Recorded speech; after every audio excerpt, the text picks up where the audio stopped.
हिंदी साहित्य मंथन पर आपका स्वागत है। आज हम हिंदी साहित्य के अंतर्गत हम पढ़ेंगे हिंदी साहित्य के प्रमुख इतिहास लेखक मिश्र बंधुओं के बारे में। मिश्र बंधुओं ने जो हिंदी साहित्य का इतिहास लिखा उस पुस्तक का नाम मिश्र बंधु विनोद था। इसका प्रकाशन 1913 में हुआ।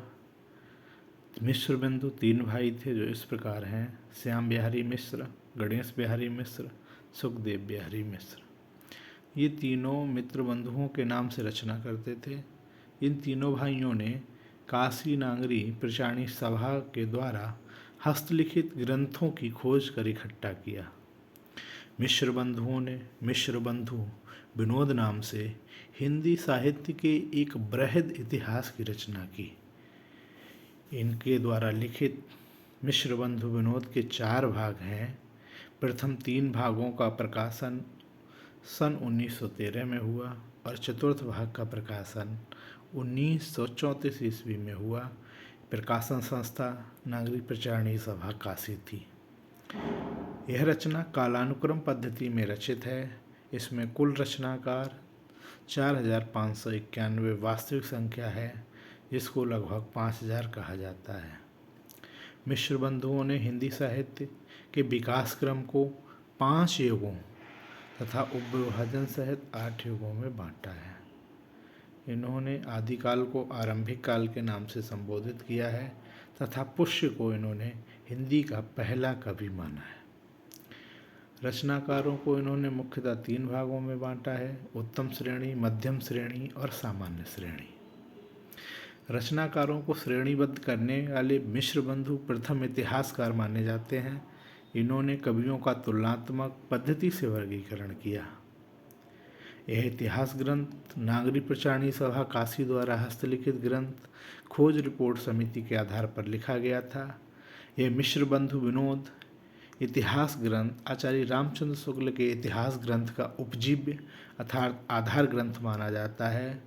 आचार्य रामचंद्र शुक्ल ने अपने इतिहास ग्रंथ के लिए सामग्री मिश्र बंधु विनोद से ग्रहण की थी। आचार्य रामचंद्र शुक्ल ने इनके ग्रंथ मिश्र बंधु विनोद को बड़ा भारी कविव्रत संग्रह कहा है। इन्होंने कालक्रमानुसार कवियों को साहित्य में स्थान दिया है। इन्होंने आदिकाल को आरंभिक काल कहा है। आदिकाल की शुरुआत 643 ईस्वी से मानी है और पूरे हिंदी साहित्य को 5 भागों में बांटा है। अगर हम उनके काल विभाजन को देखें तो प्रथम काल आरंभिक काल है, जिसको उन्होंने 2 भागों में बांटा: पूर्व आरंभिक काल और उत्तर आरंभिक काल। फिर माध्यमिक काल को 2 भागों में: पूर्व माध्यमिक काल और प्रौढ़ माध्यमिक काल। फिर रीति काल को उन्होंने अलंकृत काल कहा। ध्यान दें, कई बार पूछा जाता है कि रीति काल को अलंकृत काल किसने कहा, तो वो मिश्र बंधु विनोद ने कहा। इन्होंने रीत काल को भी 2 भागों में बांटा: पूर्व अलंकृत काल और उत्तरालंकृत काल। चौथे को परिवर्तन काल और 5वें को वर्तमान काल की संज्ञा दी है, जो कि विक्रम संवत 1926 से आगे का है। इन्होंने काल विभाजन जो किया है उसकी आलोचना भी हुई है। आलोचना का आधार जो है वो इस प्रकार है कि काल विभाजन का कोई सुस्पष्ट आधार नहीं है। कालखंडों के नामकरण में एक जैसी पद्धति नहीं अपनाई गई है। इनका परिवर्तन काल नामकरण असंगत है। हिंदी साहित्य के इतिहास का प्रारंभ 700 विक्रमी संवत यानी 643 से मानकर हिंदी के अंतर्गत अपभ्रंश की रचनाओं को भी समेट लिया गया है। इनके संबंध में आचार्य रामचंद्र शुक्ल की एक परिभाषा बहुत ही महत्वपूर्ण है, जिसमें आचार्य रामचंद्र शुक्ल ने कहा कि सारे रचना काल को केवल आदि, मध्य, पूर्व, उत्तर इत्यादि खंडों में आँख मूंद कर बाँट देना, ये भी ना देखना कि किस खंड के भीतर क्या क्या आता है और क्या नहीं, किसी व्रत संग्रह को इतिहास नहीं बना सकता।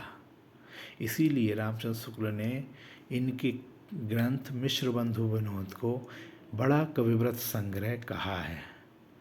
तो उम्मीद है कि आज इस वीडियो में आपने मिश्र बंधुओं द्वारा लिखित मिश्र बंधु विनोद के बारे में बहुत सारी चीज़ों को सुना होगा, जाना होगा।